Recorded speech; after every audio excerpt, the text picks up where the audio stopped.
Sorry, it's loading. Great. Hello, Mountain Lions Nation, and welcome back to another episode of Lionsverse, a weekly series taking you through the athletic department and giving you an opportunity to get to know some of your coaches as well as some of your fellow student athletes. I'm your host, Holly Stevenson, and with me today I have Ross Fellows, the head coach for track and field. Coach, thanks so much for sitting down with me today. I know you have a pretty busy schedule getting ready for outdoor track season to start. Yeah, thanks for having me. Looking forward to it. Yeah, absolutely. So this has been, the indoor season has just ended for you guys, and you guys ended with quite a bang with some historic finishes this past weekend. You guys have or earned points that the programs haven't really seen before. So what was the energy like going into the indoor track and field national championships compared to last season when things were kind of shut down, or years prior to that? I feel like, we just didn't have any excuses that I feel like a lot of people were using with the COVID pandemic. We didn't use that. We just, got to work, and our kids felt really healthy Yeah. and felt very confident. And Mm-hmm. in our sport, if you're confident and you're feeling good, then, it leaves things in the hands for, really good things to happen. Yeah, absolutely. Was there a different mindset going into this season with everything that's gone on, or because, like you said, it hasn't affected you the way it's affected other teams? Was everyone just pretty much in the same cruising mode that they've been in? Yeah, I mean, they all have the mindset that we, start each season with the goal, and that's to win the Rocky Mountain Athletic Conference. Mm-hmm. And we started the year with that. And the biggest changes were we had to practice with smaller groups, Mm-hmm. and at times we had to wear masks and do testing and things like that. But everyone's on the same playing field with that. Everyone Yeah. has to do the same thing, and so I didn't see why there would ever be an excuse for a Yeah. team to not perform well when everyone has to do the same thing. Um, so yeah, no, we just, and I really didn't like the small groups at first because I had to do practices with different groups. So, we have 120 athletes out for track and Right. field, and so we had lots of groups of 10. But then as I got down the road, it was actually a benefit for us because I got more one-on-one time with the athletes, Mm-hmm. with those smaller groups. I got to know them better, got to see them more individually.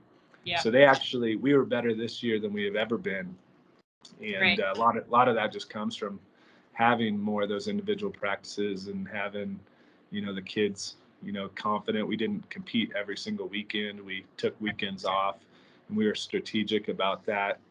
Um, and we just competed at home, and then we went to the conference championships, which were in Black Hills State Mm-hmm. in Spearfish, South Dakota. And while we were there, we beat the second place team, by over 100 points, Yeah. and doubled second place's score. So it was a fun time, and that gave us a lot of confidence going into the national championships. Oh yeah, absolutely. Do you feel with like the benefits that you've seen from these small groups, it's a practice that you'll try to continue for the seasons to come then? I actually do, yeah. I'm Yeah. gonna keep the smaller groups and give them a little bit more of that one-on-one attention, and not have Yeah. such big groups out there, because I Mhm. did, I'm taking some positives out of the whole Yeah. pandemic, and it's been good for us. Right.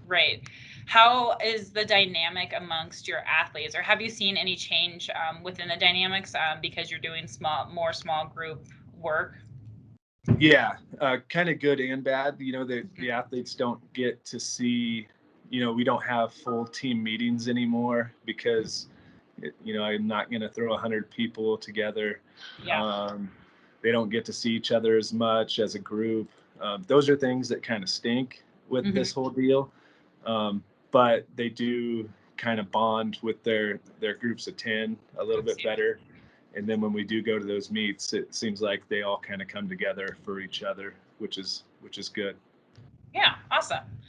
What do the meets look like for you guys then? Like, I guess, what's your game day plan for the team? And then, how has it looked different, to where have you had to like pull, like, I don't know, mental strategies out for your athletes to keep them focused or anything like that? Yeah, so meets are a little different now. They're a little bit more. Track meets are already long, and Mm-hmm. then now they're spread out even more because they don't want to have multiple Too many, yeah. events in the building.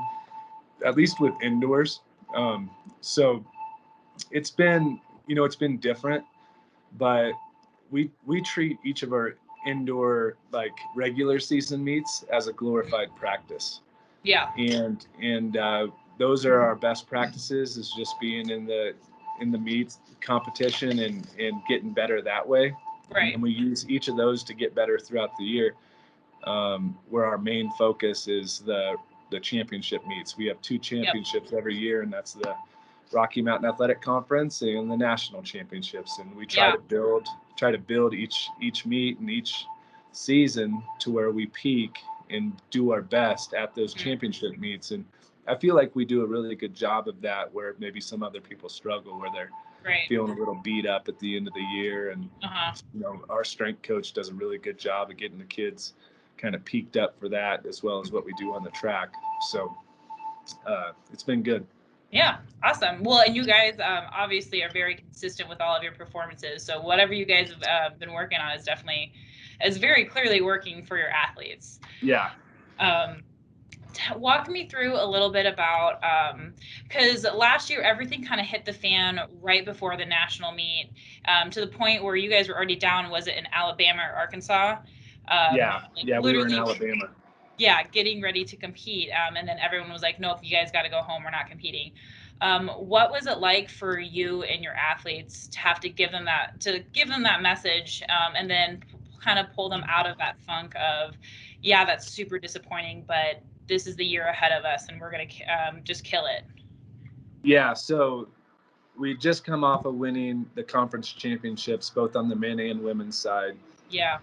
We went to Birmingham, Alabama. We were there for a few days. We practiced every day there in the facility, Mm-hmm. and we were supposed to compete, start our competition on Friday. So we had left the practice facility on Thursday, Mm-hmm. kind of really in Yeah. spirits, really good. And I called a team meeting. I just had it outside of in the hotel by the elevator. And that was one of the hardest conversations I've ever had to have For sure. with a group of athletes, that were all there. Some of them was their first time at a national championship. One of them was a returning national champion. Mm-hmm. So just lots of people that were there that were, trying to do really well. And I feel like we were set up to do really well. And Yeah. I had to tell them, you know, our season's over, and I don't know what the future looks like, Mm-hmm. but nothing changes for us as far as what our goals are for next year. And Mm-hmm. um, so I let them have a little bit of a mental and physical break for about a Mm-hmm. month there to just kind of reset. Mm-hmm. And then we got back to work. We sent them workouts that they could do inside their house. Mm-hmm. And when they got back in the fall, we started up regular practice, and um, they looked refreshed. They were all motivated. I promised them that we would have a conference championship and a national championship, which in the back of my head, I didn't know if that was actually going to come true. But Right. I had to have them motivated for Yeah. something, Yep. and it ended up all working out. I didn't lie to them, but it all ended up for the best. And Right. just got to take this adversity and these things that we deal with and try to make the best of them. And I feel like we did a really good job of that. Yeah, yeah, absolutely. It feels like, you and your coaching staff do a great job at like building up your athletes' mental toughness, just to kind of be able to pull out of that so quickly, it seems like. Um, so, kind of speaking towards that, there are, again, some like record, a couple of your athletes, Dakota Abbott, Kayla Zink, had some, PRs over the weekend. But they were really close finishes. Dakota Abbott won in his last shot at the triple jump, and then Kayla Zink, I read it was like a photo finish for the 60-meter dash. Yeah. So what kind of, like, do you just find athletes that have this mental toughness naturally, or what do you and your coaching staff do or say to your athletes to get them to dig a little deeper so they can like get that final push for their performance? Well, I like to look for a lot of times. I mean, I have a lot of different athletes from all over the country, all over the world on my team. But what I've found that I have my most success with is the small town kid who is a very hard worker, maybe from a farm town, and they don't have a lot of coaching in high school, but they know how to get to work and Right. aren't afraid of pushing themselves to the limits. Mm-hmm. And those two kids, Kayla Zink is from Caliche, Colorado, and most of you probably don't know where that is, but Right. it's got about 50 people in the town. It's right outside of Sterling, Colorado. Mm-hmm. And she didn't, when I recruited her, she didn't even know when she raced in high school. She just used the blocks that were set up with the kid in front of her. Right. And then Dakota Abbott is from Amherst, Nebraska, another, the smallest class in Yeah. Nebraska, and it's just outside of Kearney. Farm kid, hard worker, does all the little things. Didn't have a lot of coaching, and those kids just developed. They Yeah. had the talent. I just needed to polish them up, and Right. they're what I call the diamonds in the rough. So Yeah. go get them and get to work, and they're mentally strong, physically strong, and they both beat athletes from Jamaica, Nigeria, Yeah. um, just all over the world. And they're from these little towns, and it's really cool to see that. Actually, that's a big deal in their little area of their country. So Yeah. um, very fun. That's amazing. So talk to me a little bit about what your recruiting process looks like, because if you do kind of look at these small towns, like how do your athletes get on your radar? So myself and my staff, we kind of have like our minimum walk-on standards, and we spread a big net. We recruit all of Colorado, but then we recruit the surrounding states as well as Texas, Florida, California, Arizona, Mm-hmm. and we recruit everybody who's within those standards for us. And sometimes you know we're not going to put as much money or as much recruiting dollars or time into a kid who's been at the club level, who's been Right. training at a high level for a long time with a mark, Mm-hmm. where that same kid who is just out there in his backyard doing it, and his mom's taking him to the local track, and he's going to track meets on the weekends with Right. that same mark, that appeals to us a lot more, and Mm-hmm. as well as a kid who does sport, like all three sports throughout Yeah. the year. They're a little bit more well rounded. They're not just specifically track and field. They're going to see a lot more growth throughout their 4 years in college. Right. Yeah. Yep. That makes a lot of sense. So I just have one more quick question for you, and then I'll let you go. I know you're super busy with practices and everything like that.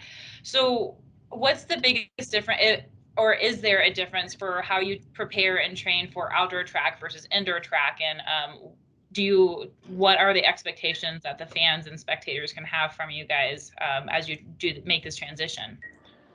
Yeah, so the nice thing is we actually can start to see spectators at our outdoor competitions. Yeah. Um, we train, we up the volume a little bit. So we're getting back to work right now in some kind of general training phases. So Hmm. we're doing more sets and more reps in our lifting right now. Hmm. Um, Running a little bit further in our distances that we're running. So we'll transition over to where we're running on the sprints and jump side. it's going to be, we're not running the 60 anymore. We're running the 100. Right. Uh, and then we take out the distance medley relay indoors, and now we run the 4x1, which I think is going to be something that we're national quality in, both on the men's and women's side. Awesome. So really for us, like we're going to be good. We just got to go find warm weather and good Mm-hmm. competition. Yeah. And sometimes it's hard for us to find both of those things. Mm-hmm. In Yeah. Colorado, Especially it's Colorado. just it's tough to find 75 or 80 degrees and sunny, Mm-hmm. and to mix that up with good competition. There's not a ton of people who can compete with us in Mm-hmm. this region, so sometimes we got to go down to Texas or Yeah. things like that. So we're in good shape. Everyone's healthy, everyone's very motivated, Mm-hmm. and we're looking forward to building up towards this Rocky Mountain Athletic Conference outdoor meet. Yeah. And it's going to be in Pueblo, Colorado, and so we're hoping we can have a lot of our fans and community here in Colorado Springs go down to Pueblo and give us, you know, a little bit extra boost there going into those Absolutely. championship meets. Yeah, absolutely. Well, we are looking forward to what you guys are going to do for the for this upcoming outdoor season. Thank you so much again, Coach Ross, for sitting down with me today. Congratulations on last weekend, and good luck with the outdoor track and field season coming up. Mountain Lions, this has been another episode of Lionsverse. Join me again next week for another episode. And until then, enjoy the rest of your week. Thank you. Yeah, thank you so much. I really